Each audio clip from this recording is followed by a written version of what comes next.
శ్రీ లలితా పరమేశ్వరి చక్రపురం ఛానల్కి స్వాగతం సుస్వాగతం.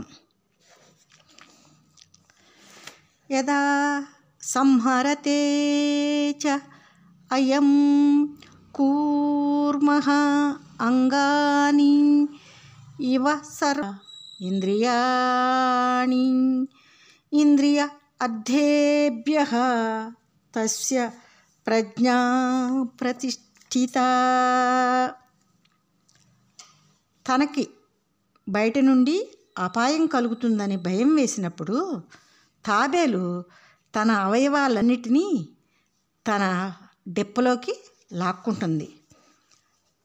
సాధన కర్మను ఆచరించే మానవుడు బాహ్య విషయాల వలన తన సాధనకి అపాయం కలుగుతుందని గుర్తించి వెంటనే తన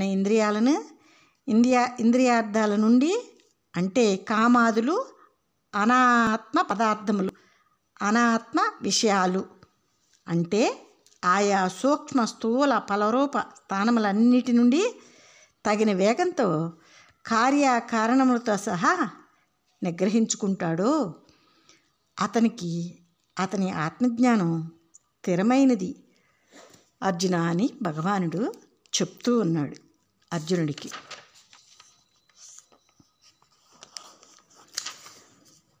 విషయాహు వినివర్తంతే నిరాహారస్య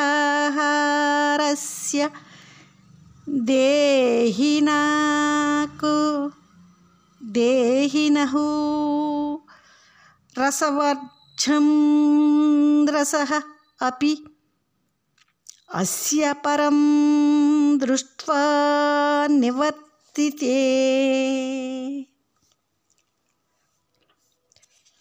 అణిమాది సిద్ధులకై ఇంద్రియ నిగ్రహమును ప్రయత్నించు వారి విషయములు కామ దృష్టమ మిగిల్చు ప్రవర్తిస్తున్నాయి.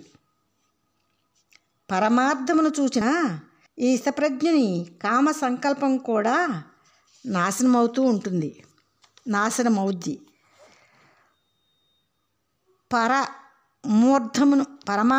పరమార్థమును కోరి సాధన చేసిన స్థితప్రజ్ఞునికి కామ సంకల్పం కూడా నాశనమవుతుంది.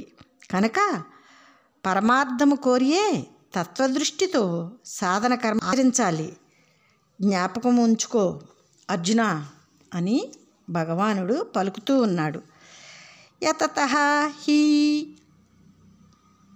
అపి కౌంతేయ విపచ్చితః ఇంద్రియాణి ప్రమాధీని హరంతి ప్రసభం.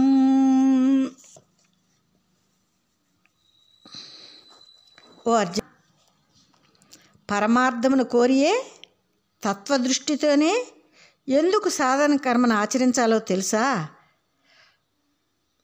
మోక్ష సాధననే చేస్తున్నామనుకున్నప్పటికీ, వివేకాన్ని సంపాదించినప్పటికీ అనేక జన్మల నుండి గుణకర్మలలో బలమైన ఇంద్రియాలు సాధనలో ముందంజుతున్న మానవుని మనస్సుని, వివేకాన్ని కూడా నాశనం చేస్తాయి. ఇది నిశ్చయము.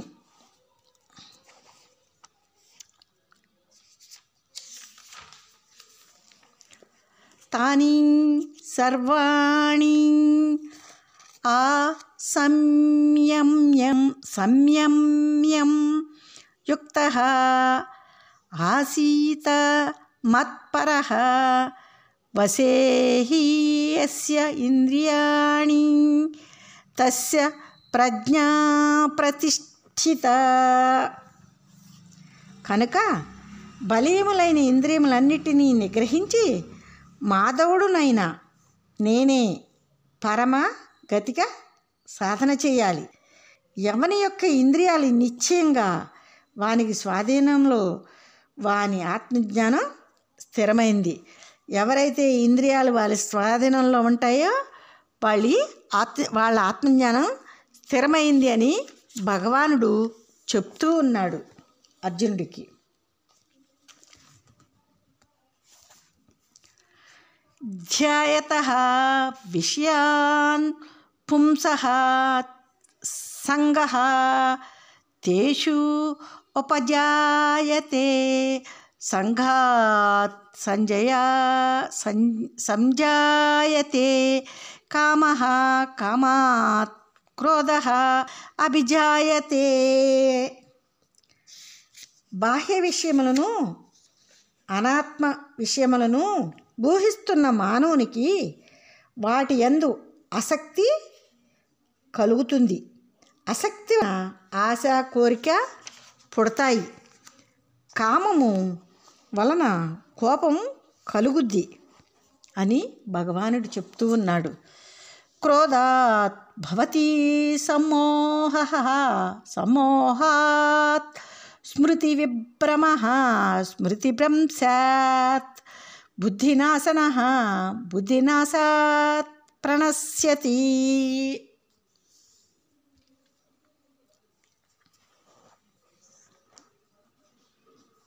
వివేక నాశనం వల్ల గురు శాస్త్ర పరమాత్మ నుండి గ్రహించిన బోధ స్మృతికి కూడా రాకుండా పోతుంది. వివేకం వలన పరమార్థ జ్ఞానమునందును తత్వదృష్టి ఎందును సాధన కర్మ ఎందును పూర్వమున్న నిశ్చయ బుద్ధి నాశనమైపోతుంది. మానవ జన్మ మట్టిపాలవుతుంది అని భగవానుడు చెప్తూ ఉన్నాడు.